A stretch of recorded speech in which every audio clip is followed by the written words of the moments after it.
Muy bien, buenos días a todos. Vamos a iniciar con este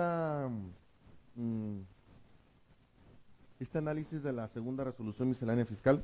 Como saben, pues tenemos que estar actualizados. Esto es pan de todos los días. Y bueno, cada vez salen cosas nuevas, salen cosas diferentes. Y bueno, pues a fin de cuentas son cosas que nos pide el mismo cliente, la misma profesión, para estar actualizados en este medio de la contabilidad, ¿no? Ya nos tocó.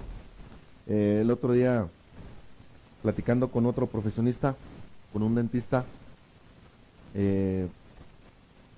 yo le preguntaba cuántas capacitaciones toman los dentistas al año. Y me decía que toman entre 2 o 3, y una es prácticamente un seminario de todo el día, donde dan las prácticas, les muestran proveedores, pero prácticamente es una especie de conferencia, ¿no? Más que un curso.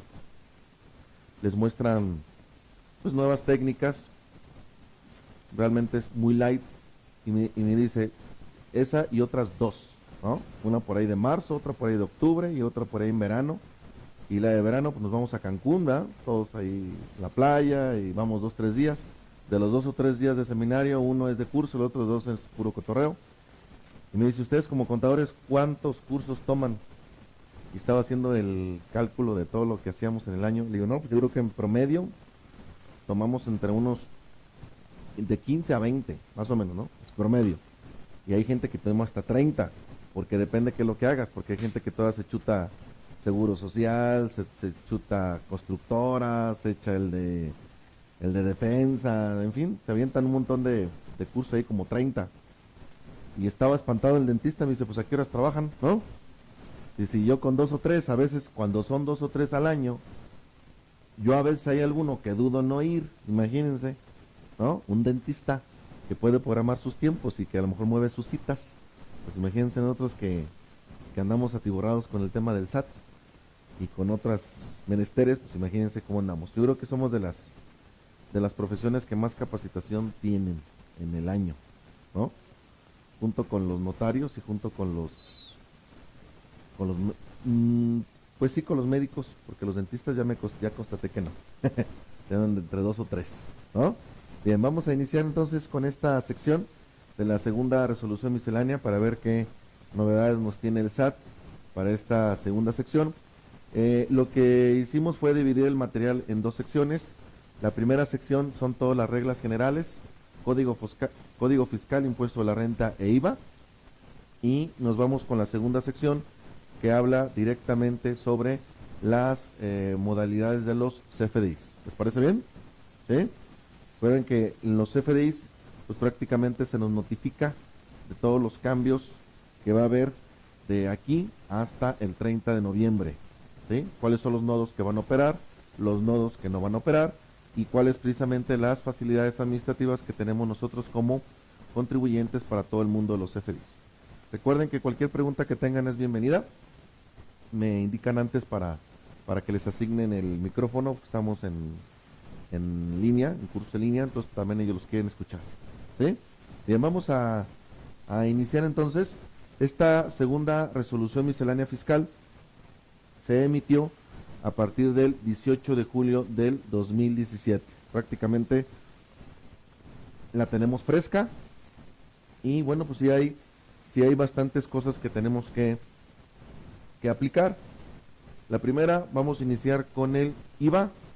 Recuerden que tenemos nosotros actualmente en el 2017 2 tipos de facilidades administrativas para el tema del IVA.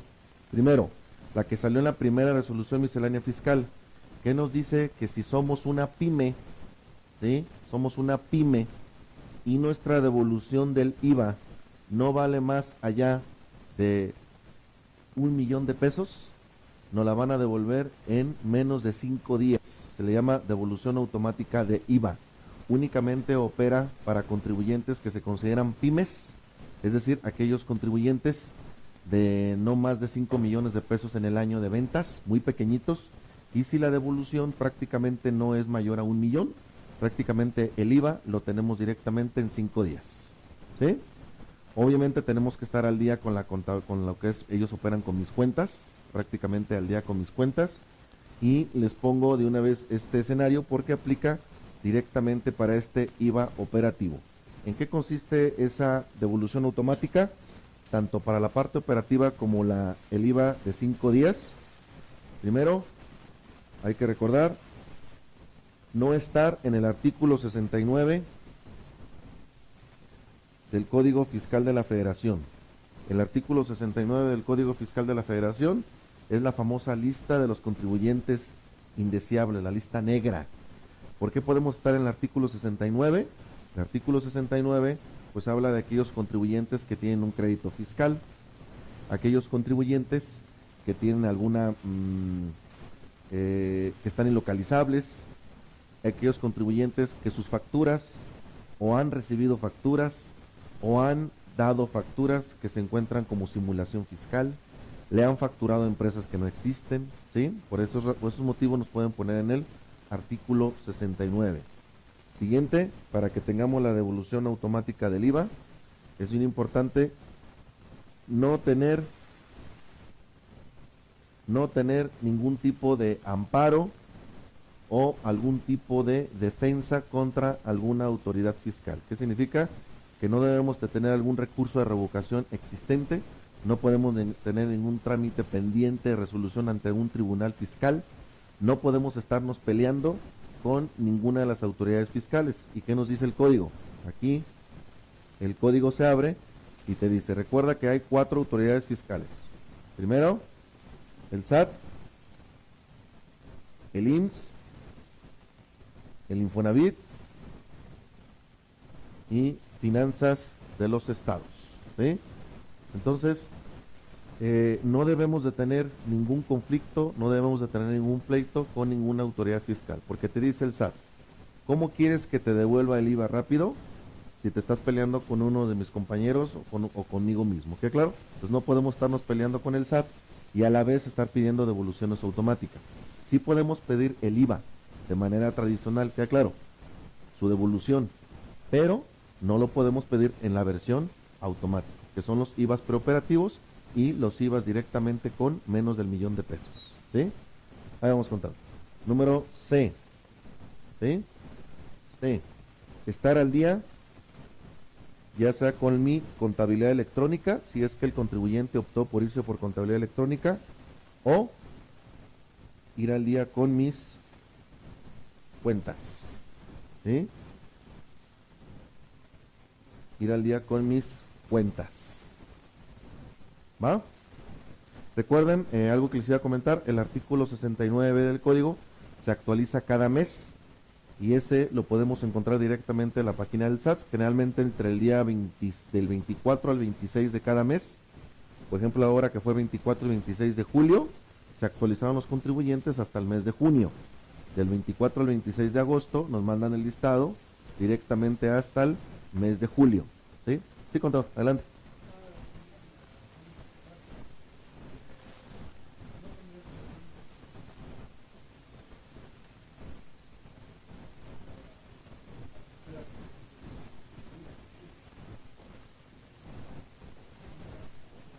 Así es.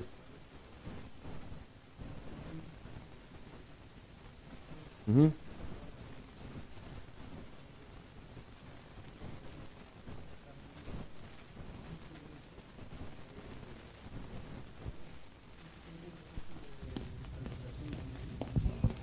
Totalmente diferentes, o sea, nada que ver.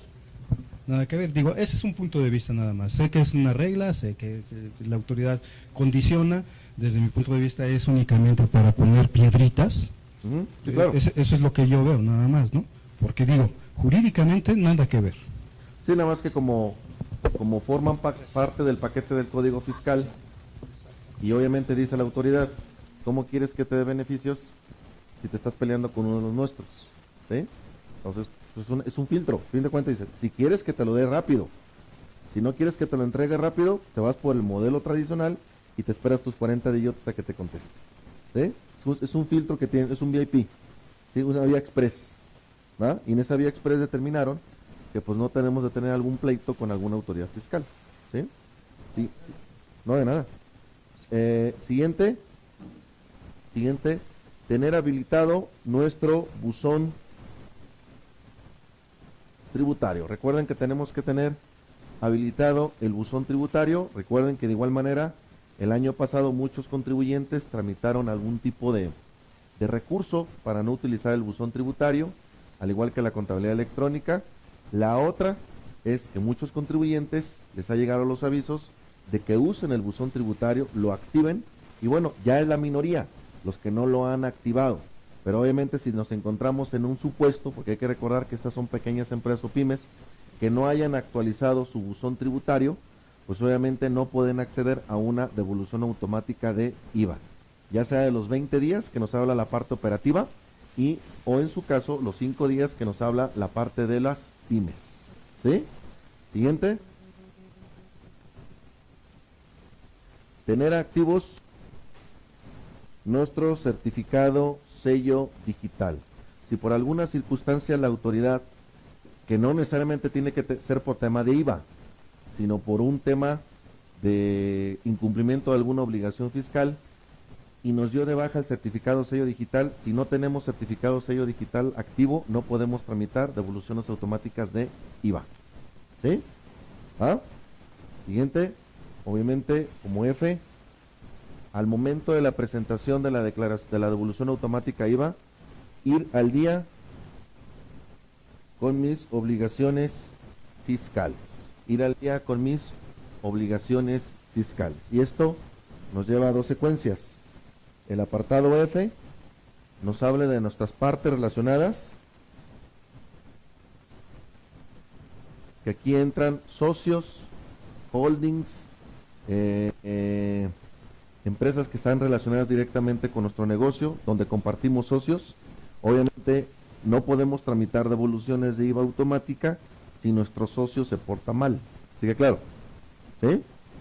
No podemos tramitar devoluciones automáticas si tenemos una empresa que le debe aduanas, o en su caso, obviamente, que la empresa o una de nuestras holdings o una de nuestras partes relacionadas pues deba impuestos sobre la renta o inclusive deba IVA. ¿Qué claro?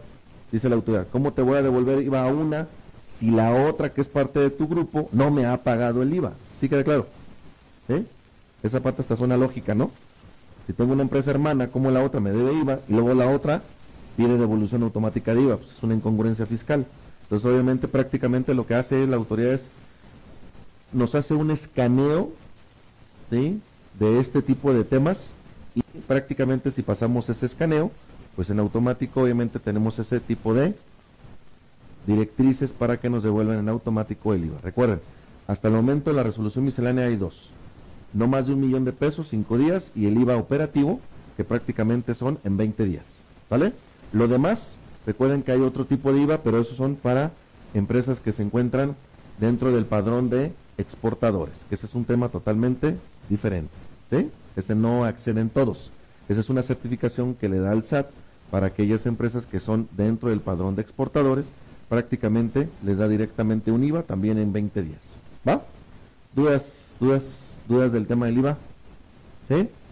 Recuerden que para este IVA de la que nos habla la regla 23118, únicamente es devolución de IVA en periodo preoperativo, ¿sí?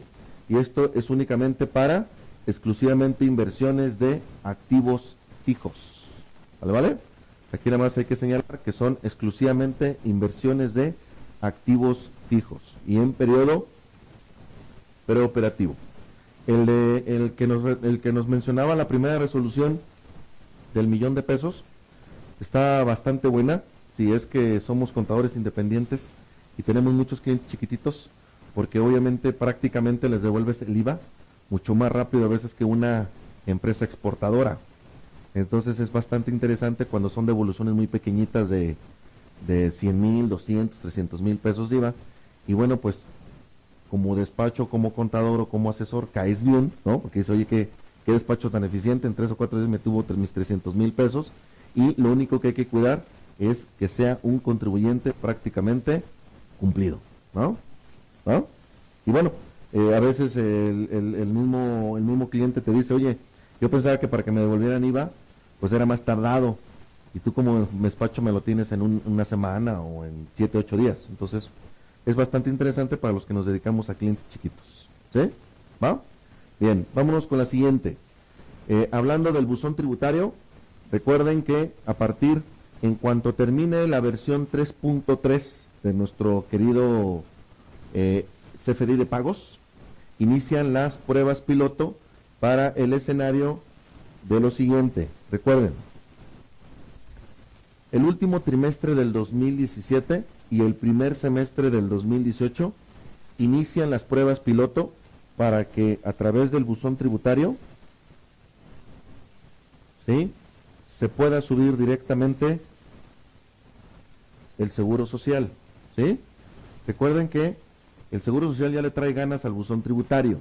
Muchos de los procesos que trae el seguro social, pues obviamente el contribuyente a través de una defensa, pues obviamente prácticamente las primeras notificaciones y requerimientos que inicia el seguro social literalmente los truena el contribuyente. ¿Por qué? Porque la mayoría de los requerimientos del seguro social en su primera instancia, la verdad es que están mal hechos. Las firmas no corresponden con el funcionario que tiene de tramitar el requerimiento, los domicilios son incorrectos, los registros patronales son incorrectos, los fundamentos son incorrectos. Entonces lo que va a hacer el Seguro Social es que literalmente va a migrar su plataforma de requerimientos y notificaciones al buzón tributario. La plataforma obviamente ya existe, ¿sí?, que es con la cual estamos operando a través del SAT. Lo que quiere obviamente el gobierno federal es que en lugar de que existan 4 buzones tributarios, como lo habían manejado inicialmente, acuérdense que el Infonavit ya tiene una plataforma ya muy desarrollada, y de hecho ya le dejaron de inyectar recursos a la plataforma del Infonavit para temas de buzón tributario. Lo que van a hacer es que van a subir directamente el siguiente ejercicio al Seguro Social, termina el Seguro Social y se sube Infonavit, para que de entrada, al terminar el 2018, tengamos 3 autoridades fiscales trepadas en el buzón: SAT, Seguro Social e Infonavit, ¿sí?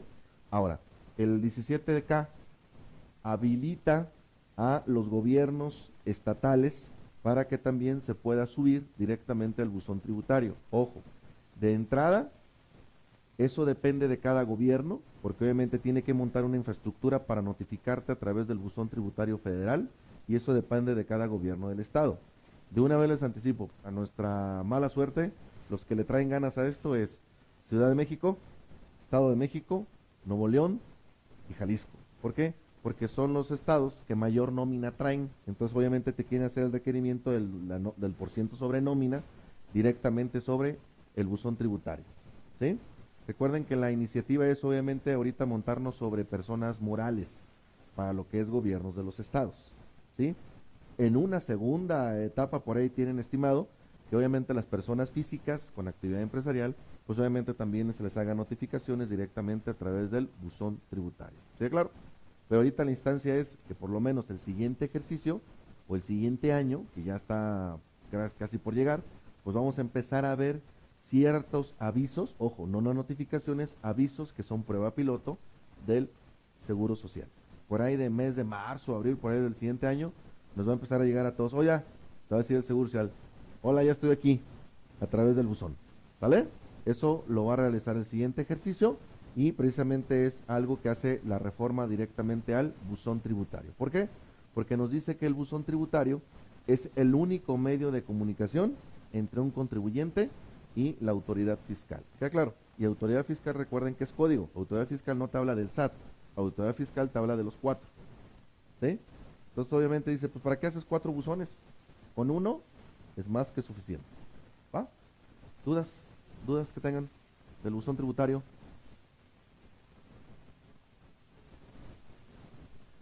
Pues si ya nos van a notificar de manera electrónica, pues obviamente pues mejor que sea con uno, ¿no? Y no tener 4 claves y entrar a 4 buzones diferentes no tiene ningún caso, ¿no? si se trata de simplificar las cosas. La otra, recuerden que ya en una segunda etapa de fiscalización, que yo creo que ya en un momento dado lo vamos a estar platicando, pues obviamente lo que le interesa también al Seguro Social, y de hecho es un paso, el tema de la nómina 1.2, pues empezar a fiscalizar lo que el SAT conoce como las revisiones electrónicas, que lo maneja a través de renta y IVA, y de IEPS, pues obviamente trasladarlo también a temas de Seguro Social. Pues obviamente muchas de las revisiones que quiere hacer el Seguro Social lo quiere mandar directamente con buzón tributario. Entonces, ojo, porque ahí nos puede, a través del buzón tributario, lo que quiere hacer el Seguro Social es que nos lleguen notificaciones, por ejemplo, de capitales constitutivos, de que no dimos de alta a un trabajador, que tenemos variaciones en los salarios, que está mal integrado un salario. O sea, se va a poner bastante bueno el tema del buzón. De hecho, ya está bueno, pero en dos ejercicios más, pues prácticamente casi lo que quiere la autoridad, y nos decía un auditor por ahí hace algunos días, es que así como consultamos nuestro Hotmail, pues la autoridad quiere que estemos consultando el buzón tributario. Casi vamos a tener la pantalla con los dos buzones, el tributario y el normalito, el de la empresa. ¿Para qué? Pues obviamente para estar revisando. Y ojo, recuerden que a partir del siguiente año, que más adelante lo vamos a platicar al ratito, el tema de las cancelaciones de los F10, pues lo van a manejar de hecho a través del buzón tributario.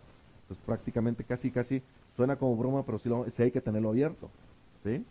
¿Va? Durante nuestras horas de trabajo, ¿va? ¿Dudas con el buzón? ¿Dudas con el buzón tributario?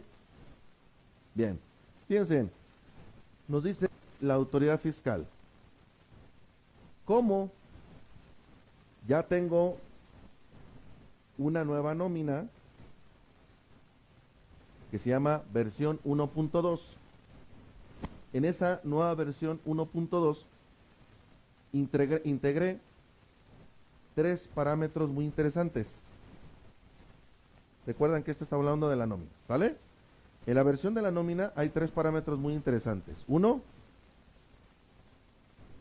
el tema de los dividendos.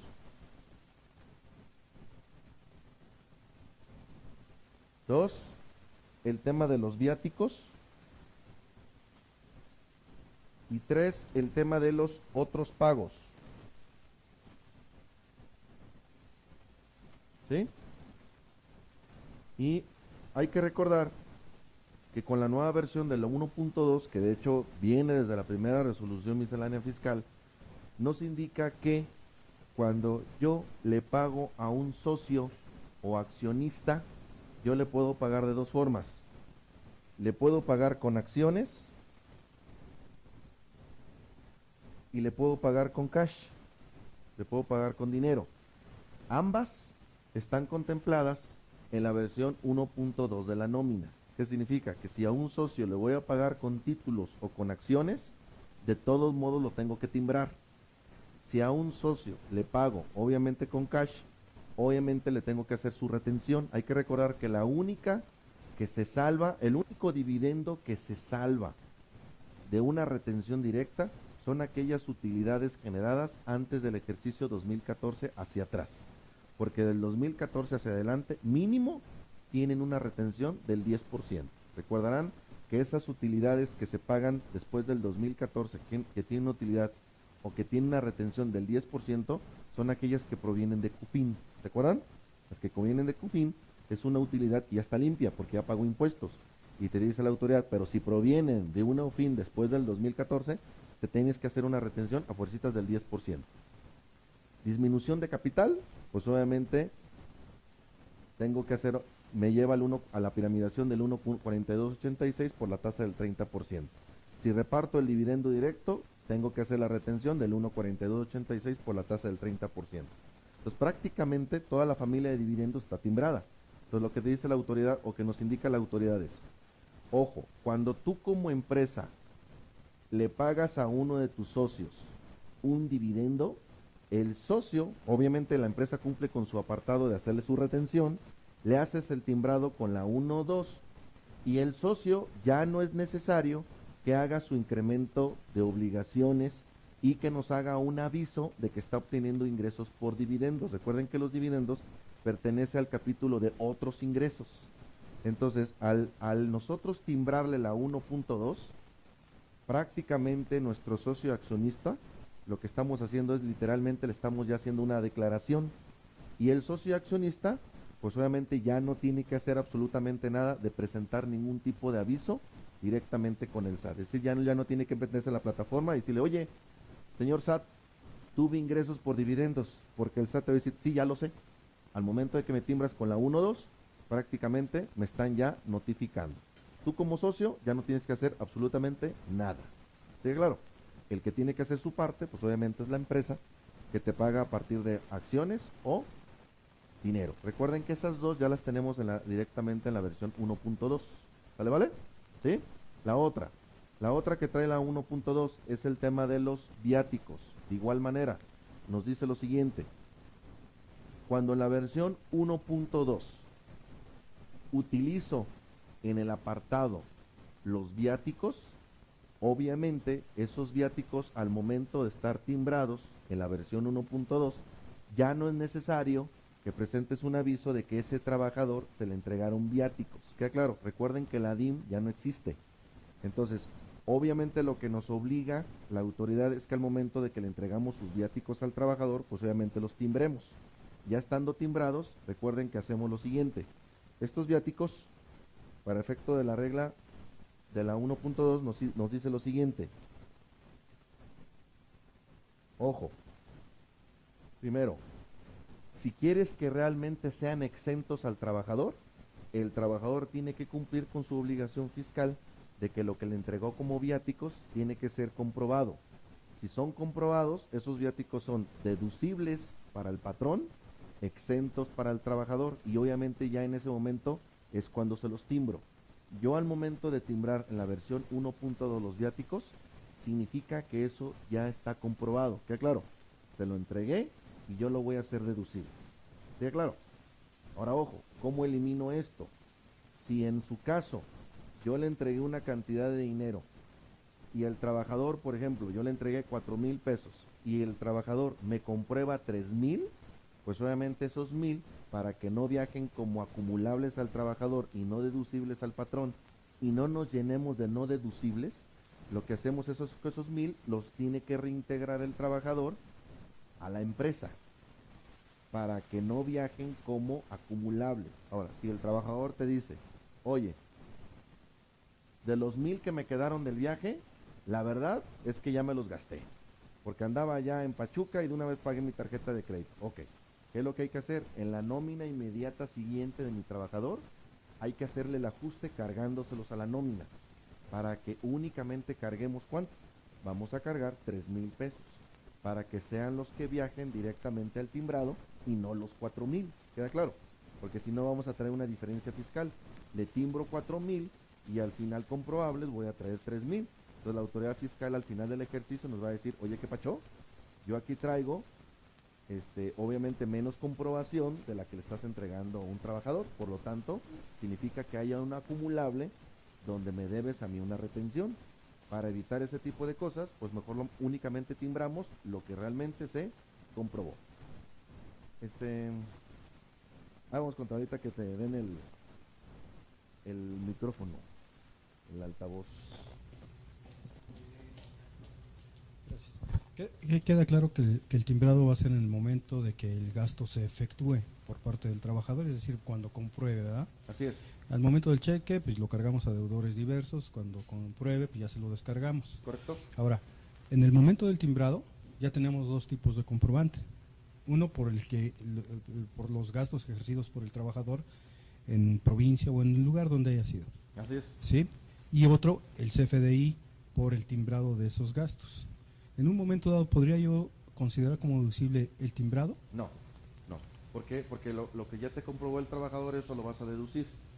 Ok. Eso va directamente como un gasto, es un viático. Entonces realmente porque es... lo que le estás entregando al trabajador no es una nómina. Exacto. Está viviendo el trabajador como gastos de representación del patrón. Ya. Entonces ya tu comprobación ya la tienes, porque el trabajador fue y te va a traer sus casetas, se va a traer sus camiones, se va a traer sus hospedajes, y eso es lo que va directamente a tu esquema tributario, sí, directamente como un viático. Sí. Ya no puedes deducir obviamente ese recibo, ¿por qué? Porque no es una nómina, es un gasto. Correcto. Que ya fue comprobado. Correcto. Igual para el trabajador es totalmente transparente porque el trabajador no se le va a acumular.